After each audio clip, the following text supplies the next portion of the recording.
ben, il est né en 1947. Alors, je le dis pourquoi? Parce que c'est un excellent millésime pour les connaisseurs. Alors, bon, il est né à Lyon, mais comme disent les Lyonnais, personne n'est parfait. Voilà. À côté de ça, Bernard a démarré sa carrière dans l'immobilier.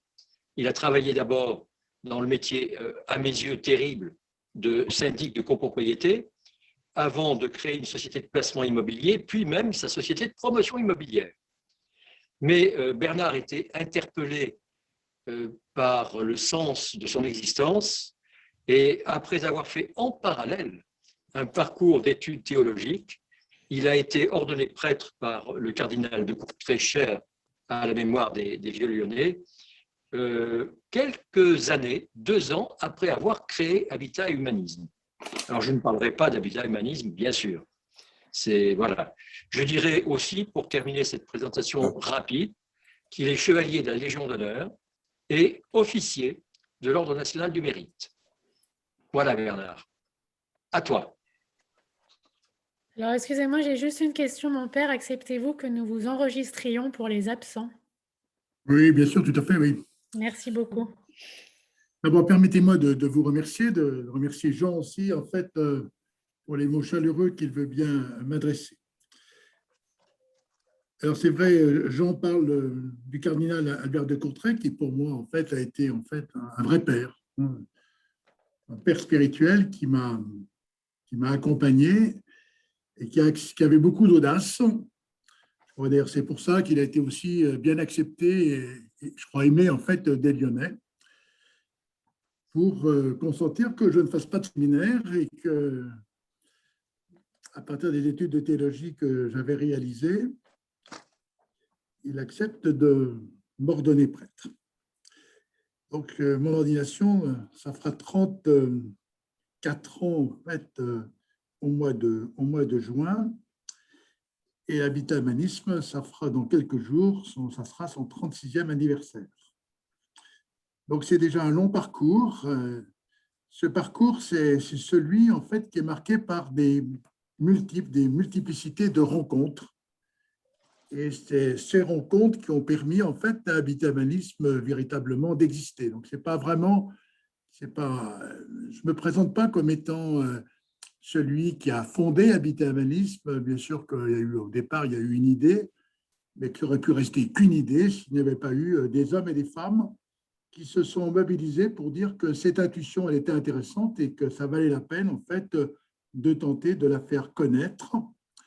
Vous savez, là où il y a une reconnaissance, il y a toujours un temps de naissance.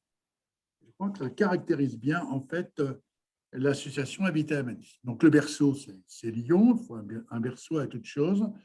Aujourd'hui, l'association a essaimé, en fait, sur l'ensemble du territoire et même un peu sur le plan international, puisque nous sommes présents en Belgique, au Luxembourg, et qu'il y a même, en fait, aujourd'hui, une demande, en fait, pour que nous intervenions en Italie.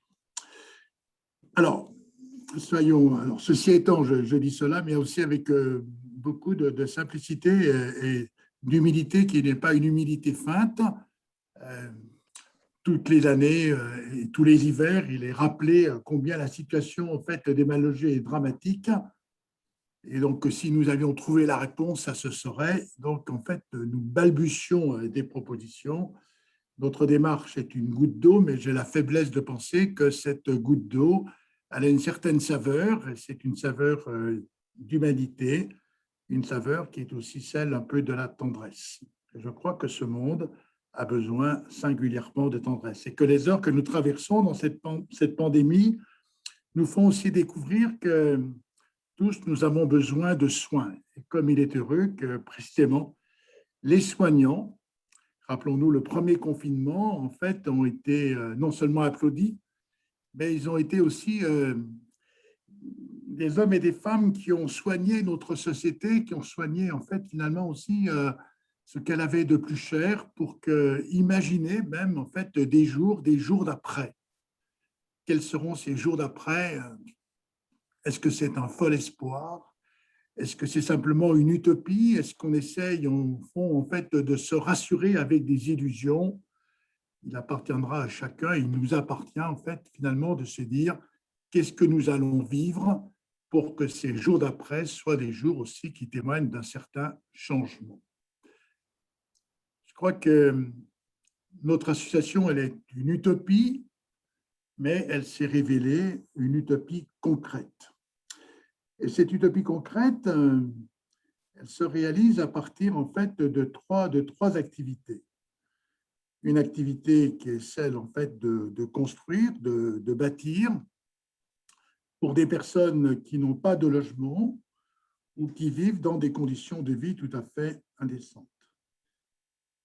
La ministre du Logement soulignait il y a quelques semaines qu'à la fin du dispositif hivernal, qui est reporté en fait au 1er juin au lieu du 31 mars, le 1er juin, mais qu'au 1er juin, il y aura 200 000 personnes, un peu plus de 200 000 personnes, dit-elle, de l'aveu même du ministère, qui seront confrontées, en fait, finalement, à un vrai dilemme, soit d'être rejetées à la rue, soit de parvenir à trouver un habitat et un habitat décent. Alors, certes, l'État y travaille, heureusement, mais l'État nous appelle, les uns et les autres, appelle la nation, finalement, à dire est-ce que cette situation-là, est-ce que ces jours d'après pourraient être marqués précisément par ces hommes et ces femmes qu'on appelait les invisibles, mais qui ont trouvé dans cette pandémie, dans ce drame sanitaire, une visibilité parce qu'on disait à tous restez chez vous, faites attention à vous et faites attention aux autres, et que cette attention qu'on disait à mettre des mesures barrières, mais il y avait des milliers de personnes, parfois même des enfants, qui n'avaient pas ces barrières, qui n'avaient rien pour se protéger. Et je voudrais, vous parliez tout à l'heure de la Croix-Rousse, je voudrais souligner en fait aussi ce qui a été réalisé. Quand je dis réalisé, ce n'est pas simplement Habitat Humanis. Qu'est-ce que serait Habitat Humanis si finalement il n'y avait pas tous ces acteurs qui se disent mais il faut bouger, il faut faire bouger les choses. Et donc cet hôtel qui a permis d'accueillir une 50aine de personnes, et notamment une maman qui est venue avec son bébé dans les bras et qui était née il y a 17 jours. Et en fait, elle est restée 3 jours à l'hôpital. Et après ces 3 jours, elle est restée 14 jours en fait dans la rue. Une société qui accepte que des enfants, que des bébés soient dans la rue est une société qui marque quand même une certaine indifférence. Et cette indifférence se révèle même un mépris. Alors, mon propos, il est parce que c'est bien celui aussi, l'habitat humaniste, ce n'est pas de dénoncer, ce n'est pas de jeter l'opprobre sur quiconque.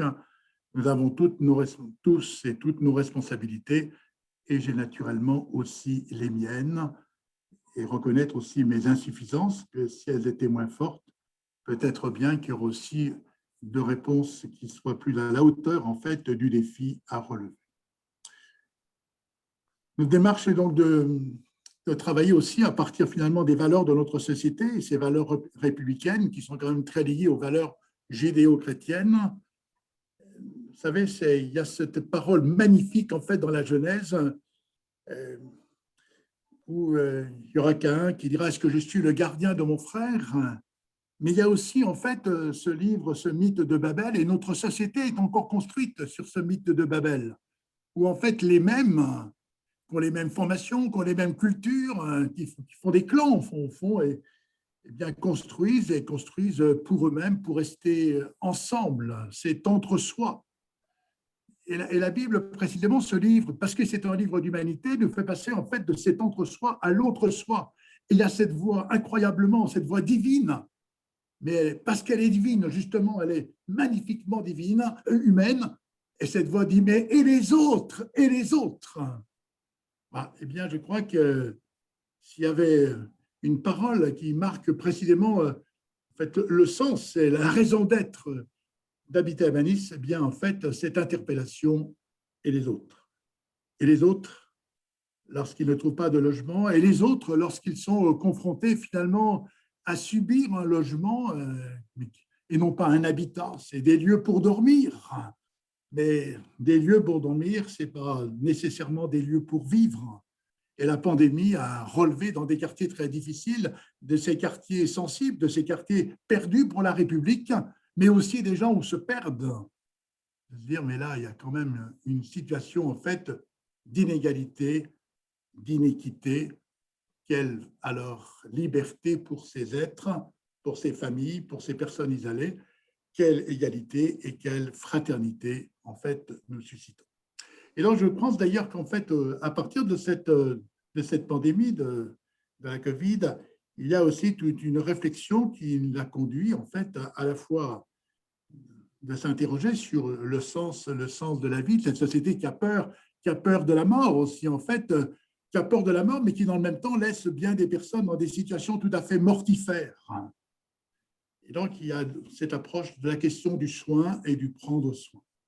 Vous savez, c'est la philosophe Santi Fleury qui dit « Une civilisation qui n'est pas soin est une civilisation qui est rien, tragique. » Donc, il faut… L'acte de construire, c'est pas simplement un acte où on fait couler du béton, mais j'ose dire cela, que c'est aussi un acte à partir duquel on peut faire couler un peu de la tendresse, faire couler un peu d'humanité. De cette humanité où on va construire pas simplement pour soi, pour les mêmes, mais pour construire ceux qui nous apparaissent un peu étranges et qui sont alors ceux qui sont étrangers à notre société et qui s'interrogent en disant « mais finalement, quel avenir ? Quel avenir ?» Je crois qu'une autre foi nous conduit précisément à faire advenir l'espérance, ce n'est pas simplement l'espérance du royaume des cieux, ou alors il faut entendre ce royaume des cieux comme étant le royaume du cœur, et ce royaume du cœur, alors, le Christ nous demande pas simplement de le vivre, de l'attendre demain, mais de le bâtir ici et maintenant. L'espérance, ce n'est pas un espoir, l'espoir, c'est demain, l'espérance, c'est l'aujourd'hui, et donc de rechercher une cohérence entre ce que nous croyons et ce que nous vivons. Cette approche nous invite aussi alors à voir comment nous pourrions travailler pour, notamment par rapport à, dans l'immédiat, enfin aujourd'hui, il y a donc cette urgence qui est liée à la question donc de la fin de la trêve hivernale, 200 000 personnes. Dans le même temps, il y a des, je ne veux pas dire le nombre, parce qu'en fait, ces 3 millions de logements, bon, c'est répété à l'envi, etc., mais ces 3 millions de logements, ils ne sont pas tous habitables. Mais il y a quand même 700 000 logements vacants depuis plus de 4 ans, en fait, dans les grandes villes, c'est-à-dire finalement dans les lieux où la situation est les plus tendue, 700 000 logements, c'est-à-dire en fait plus de 2 années de production en fait du logement. Et si en fait on arrivait, et là non plus sans jeter l'opprobre sur ces propriétaires, parce que j'entends aussi un certain nombre de propriétaires qui disent oui, mais en fait mon locataire est parti à la cloche de bois, etc. Des propriétaires qui disent mais moi j'ai acheté pour des raisons en fait pour mes enfants demain, pour ma retraite demain, etc. Et donc je ne suis pas sûr de pouvoir retrouver en fait ce logement si en fait je le loue. Ou encore des personnes qui disent mais moi mes ressources au fond parce que je suis arrivé à la retraite ne me permettent pas en fait de réhabiliter ce logement et que si jamais je le loue dans ces conditions-là, je risque d'avoir même des difficultés et même sur le plan pénal. Je crois que entendre, c'est aussi essayer de comprendre, et de comprendre, cela conduit alors aussi à rechercher des propositions aussi innovantes. Et donc, la proposition d'Habitat Humaniste, c'est de dire en fait à ces propriétaires, eh bien, on va aussi vous aider, c'est-à-dire qu'en fait, si vous acceptez de louer dans des conditions de prix qui sont des prix qui permettent à des familles fragilisées de pouvoir habiter, eh bien, nous augmenterons de 2 à 3 points en fait le montant du loyer, donc prendra en charge Habitat Humaniste. Habitat Humaniste sera votre locataire principal, donc c'est de l'intermédiation locative, et donc nous aurons une responsabilité au niveau de ce loyer. Et naturellement, c'est toute la confiance qui est portée à Habitat Humaniste qui viendrait à s'écrouler si nous ne faisions pas face finalement à nos engagements. Et là, on voit qu'il y a des possibilités qui permettraient en fait de mettre à disposition un certain nombre de ces logements. Au fond, toute la question, c'est précisément devant ces drames sociaux de se dire est-ce que je passe à côté, comme le prêtre dans la parabole en fait du bon samaritain change de trottoir. Eh bien, je crois que nous n'avons pas à changer de trottoir, nous avons précisément à changer et à faire changer pour qu'il y ait des ouvertures tout à fait nouvelles. de celle à partir de laquelle, alors, je crois que nous allons vivre, nous vivons maintenant en fait ces jours qui nous préparent à la Pâque du Seigneur. C'est l'ouverture de la vie. Christ ne reste pas dans un tombeau, il a connu les enfers, les enfermements, mais il ne reste pas dans ces enfermements, il nous sort de ces enfermements. À comment nous allons vivre en ressuscité, et donc ici et maintenant, faire surgir des signes de résurrection, faire en sorte que la rue, qui est le tombeau précisément des populations les plus pauvres, eh bien, ils sortent aussi de ces tombeaux. Il y a une responsabilité chrétienne, une responsabilité d'homme que nous ne pouvons pas décliner. Donc ça, c'est un peu la première activité. C'est aussi la seconde, c'est très lié à la question, en fait, alors, des personnes âgées dépendantes. Comment leur trouver un logement? Alors, elles sont souvent confrontées à 3 drames, un manque de ressources, en tout cas pour les personnes qui s'adressent à nous. Elles sont aussi confrontées, en fait, aussi à un isolement. Plus de 50% des personnes âgées de plus de 75 ans n'ont pas de relation amicale. Et simplement sur ces personnes qui ont plus de 75 ans, 41% seulement ont des visites de leurs enfants. C'est le drame. Et donc, comment nous pouvons ici faire en sorte que la vieillesse, le grand âge, c'est un moment de la vie, mais ce n'est pas un naufrage de la vie. Donc, il y a aussi une invitation précisément à prendre soin de ces personnes. Nous avons 3000 lits en fait d'EHPAD. Ces 3000 lits d'EHPAD sont tous en fait à l'aide sociale, et donc avec une priorité qui est donnée à ces personnes qui sont confrontées aux 3 difficultés que je viens de souligner. L'âge moyen d'ailleurs d'entrée dans cet établissement est de plus de 91 ans. Pourquoi c'est si tardif?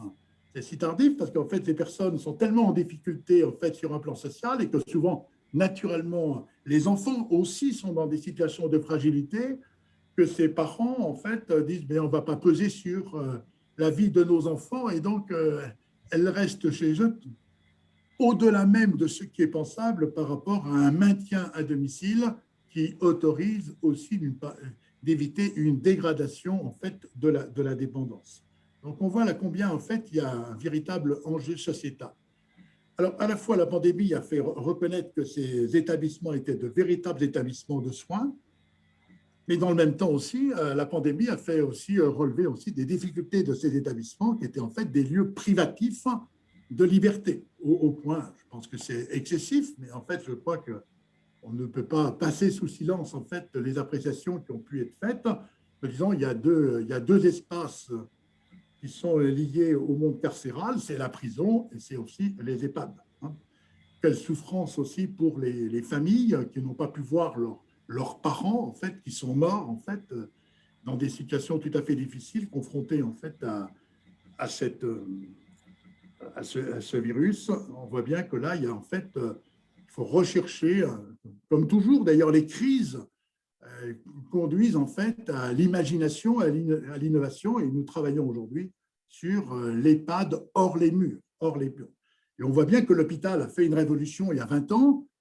Il y a peut-être des médecins parmi vous, des soignants, où l'hôpital aujourd'hui, l'hôpital hors les murs est plus important que l'hôpital dans les murs. Et donc, s'ils y sont arrivés, c'est qu'en fait, il me semble aussi que par rapport à la question en fait, du grand âge, il y a des possibilités en fait, d'ouvrir des perspectives nouvelles. Donc, c'est un peu aujourd'hui l'initiative d'Habitat Humanisme. Et donc, si certains d'entre vous sont intéressés, donc on est en train de mettre en place une équipe de réflexion avec notamment l'ancien directeur des services des services généraux du ministère de la Santé, qui nous a rejoints, en fait, non pas pour aider à la gestion en fait, d'Habitat Humanisme Soins, mais pour dire sur ce projet très, très particulier de l'EHPAD hors les murs, peu importe les mots, en fait, je retiens cette formule parce qu'elle est suggestive, comment on peut trouver des réponses nouvelles. Vous sentez bien qu'il en va ici d'une question, en fait, d'une plus grande humanité. Et enfin, il y a aussi cette invitation par rapport en fait, à ces personnes qui ont connu, qui habitaient des territoires sur lesquels les barbares sont venus et les ont rejetés. et qui ont pris l'exil, et donc ils attendent, enfin, ils font des voyages qui durent parfois des années et des années, et voici qu'ils espèrent qu'ils trouvaient une hospitalité. Nous savons la difficulté qui est la leur pour trouver cette hospitalité. J'étais samedi à Marseille, moi avec Habitat Humanisme, il y a 650 ce qu'on appelle mineurs non accompagnés, des enfants de 14 ans, 17 ans, 18 ans, qui sont dans la rue. En fait, quelle situation qui est absolument… Comment voulez-vous qu'ils se construisent? Comment voulez-vous qu'ils aient un avenir? Et donc là, je trouve qu'il y a vraiment des situations d'urgence qui doivent nous conduire aujourd'hui véritablement à une mobilisation. J'évoquerai, je ne veux pas être trop long, mais je soulignerai en fait aussi, je ferai deux réflexions là. La première réflexion, c'est aussi très lié en fait à la définition en fait de l'hospitalité d'Emmanuel Lévinas, qui dit qu'en fait, on ne devient homme, vraiment homme, que si on a une spiritualité qui nous conduit en fait à faire en sorte que l'hospitalité soit une exigence. Et il pose la question, quelle exigence? Et il répond, ne pas laisser l'homme à sa mort, ne pas laisser l'homme seul. Voilà ce qu'est l'hospitalité. Quelle hospitalité est la nôtre? C'est aussi, en fait, il y a eu cette très belle expression, en fait, du père Rondès, jésuite, qui vient de mourir, et qui disait, on ne peut pas être dans une approche spirituelle si notre face-à-face avec Dieu n'est pas aussi un coude à coude avec l'homme. Alors vous me direz que depuis un an, ce coude à coude est important, c'est vrai, pour autant il n'est pas nécessairement celui de Dieu, encore que, là où finalement il y a des relations d'amitié, là où il y a des relations d'attention à l'autre, eh bien finalement il y a une relation qui est celle du cœur, n'est-ce pas aussi cette relation avec Dieu, si nous voulons bien accepter, pour reprendre l'expression de tout à l'heure, que le royaume des cieux est un royaume du cœur, le cœur de Dieu est un cœur immense.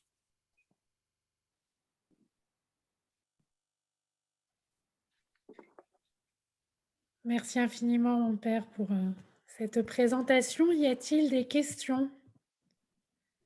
N'hésitez pas à prendre la parole parce que je ne vois pas tout le monde. Est-ce qu'on m'entend? Oui. Oui, on t'entend. Moi, j'ai enfin, une question voilà, qui résulte d'ailleurs d'une information qu'avait diffusée Habitat Humanisme. Il y a une chose qui m'a intéressé, frappé, interpellé, c'est que parmi les multiples réalisations d'Habitat Humanisme, récemment, je crois que c'est en cours d'ouverture d'ailleurs, vous avez, enfin, l'association a ouvert une maison ou va ouvrir une maison pour les femmes en détresse et en qui plus est à Saint-Didier en Mont-d'Or. Alors j'ai trouvé ça assez extraordinaire pour différentes raisons que je ne vais pas développer, mais je voulais simplement évoquer ce point plus précisément. Pourquoi? Parce que c'est un sujet qui préoccupe, occupe et fait s'engager un certain nombre des membres de notre club qui ont été marqués par ce révélateur qu'a été la pandémie pour ce fléau qui est celui des femmes en détresse. Jean, vous soulignez quelque chose qui est tout à fait intéressant, c'est qu'on parle souvent en fait de la crise du bénévolat. Cette crise du bénévolat, d'ailleurs, elle peut devenir très importante justement après ces jours d'après la pandémie. On ne sait pas ce qui va se passer. Mais il n'empêche que finalement, lorsqu'il y a des projets qui sont des projets un peu forts sur le plan sociétal, alors se lèvent des femmes et des hommes qui disent « mais moi, je veux bien y participer ». Au fond, là, ça rejoint quelque chose en fait, du monde associatif qui n'est pas là pour en fait, suppléer les pouvoirs publics ou les grandes organisations pour le logement, en fait, avec les grands bailleurs publics ou privés d'ailleurs, c'est de créer des opérations un peu novatrices et à partir desquelles, finalement, s'éveillent alors des réflexions sur le logement. Quand il y a presque 40 ans, donc maintenant, en fait, on a travaillé sur la cour des Voraces à Lyon, cette opération qui était une opération chère aux Lyonnais, puisque c'est un haut lieu de la résistance, et pas seulement de la résistance, mais avec le conflit qui avait mis en fait à feu et à sang la ville de Lyon en fait au XIXe siècle. avec la révolte des Canuts.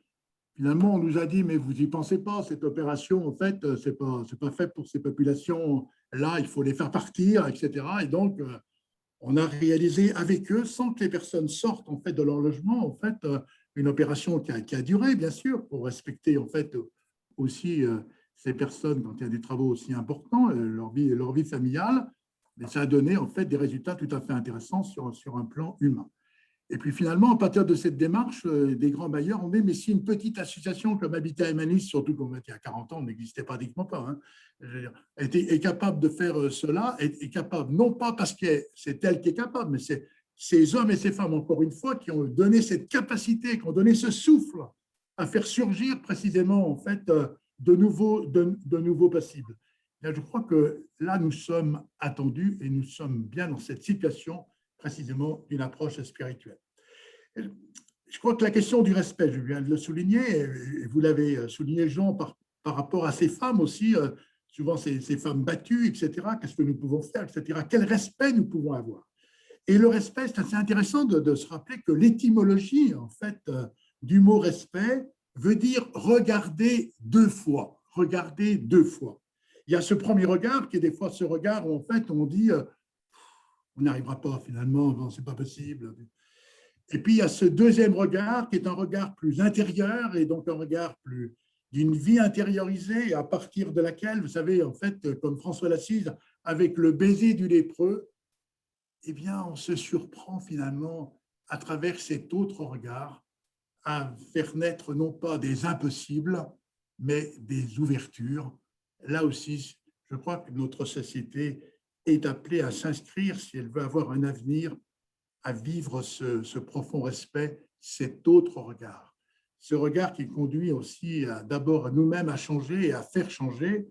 Moi, si on doit me dire, en fait, Habitat Humaniste, quelle est en fait votre joie par rapport à… C'est naturellement ces familles qui ont pu être logées, etc., qui ont trouvé une clé, qui ont trouvé un avenir.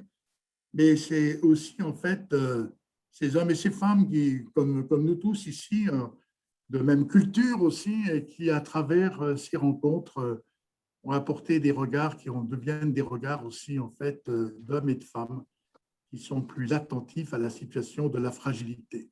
Et je crois qu'il y avait quelque chose aussi un petit peu de riche au cours de toutes ces années, c'est que la vulnérabilité, la fragilité, finalement, il y a 30 ans, c'était en fait une faiblesse. Alors qu'aujourd'hui, la fragilité, elle est précisément perçue comme étant une force vitale, de celle à partir de laquelle il ne s'agit pas simplement de regarder la fragilité de l'autre, mais aussi de notre propre fragilité. Et dans cette conscience du fragile, eh bien, on prend aussi conscience qu'on a besoin de l'autre et pouvoir dire à l'autre, ce que tu es, je ne le suis pas, mais ce que tu es aussi a une expérience, veux-tu me la partager? À partir de ce partage, alors s'ouvre un autre chemin.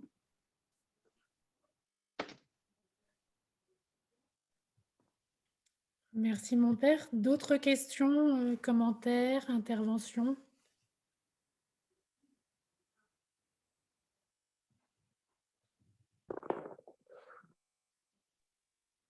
Non. Mon père, vous avez parlé tout à l'heure des mineurs que vous avez rencontrés à Marseille.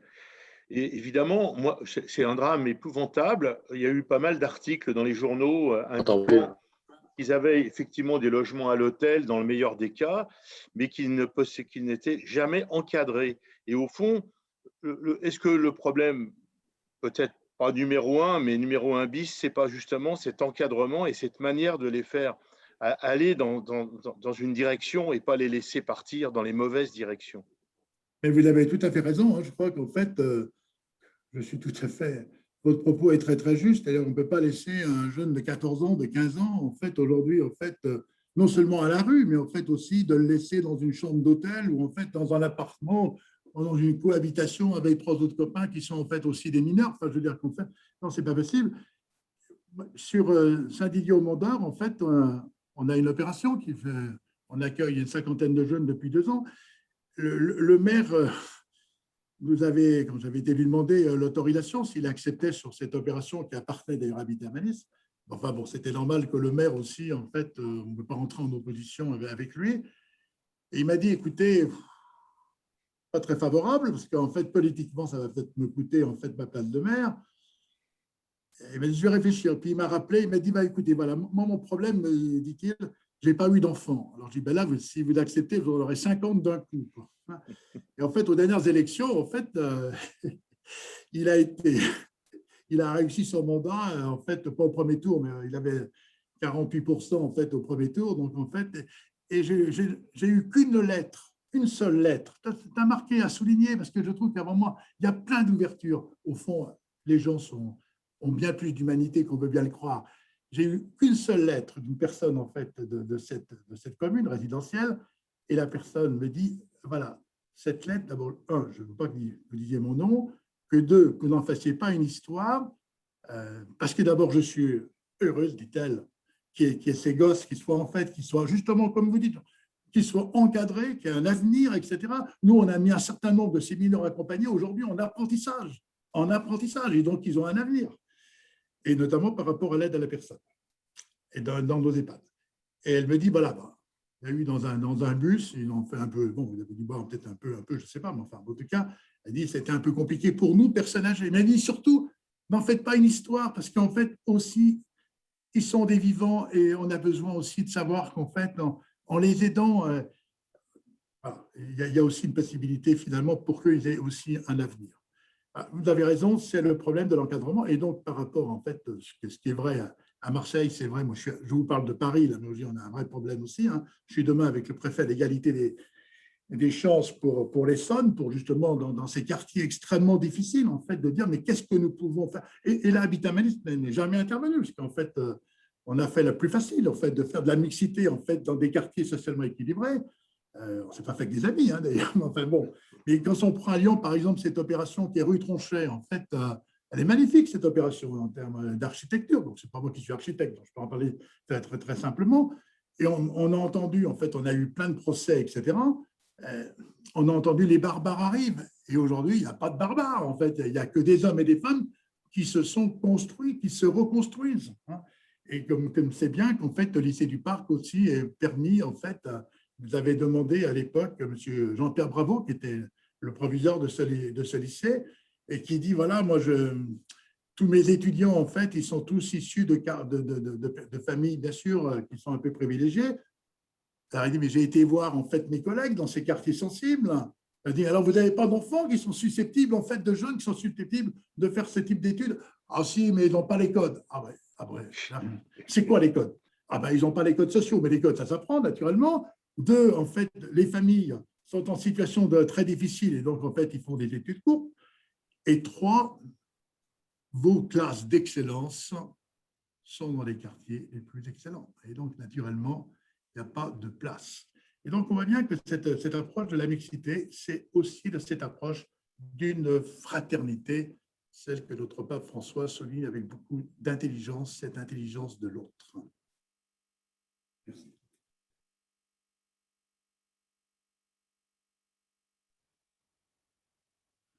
Une autre intervention, question?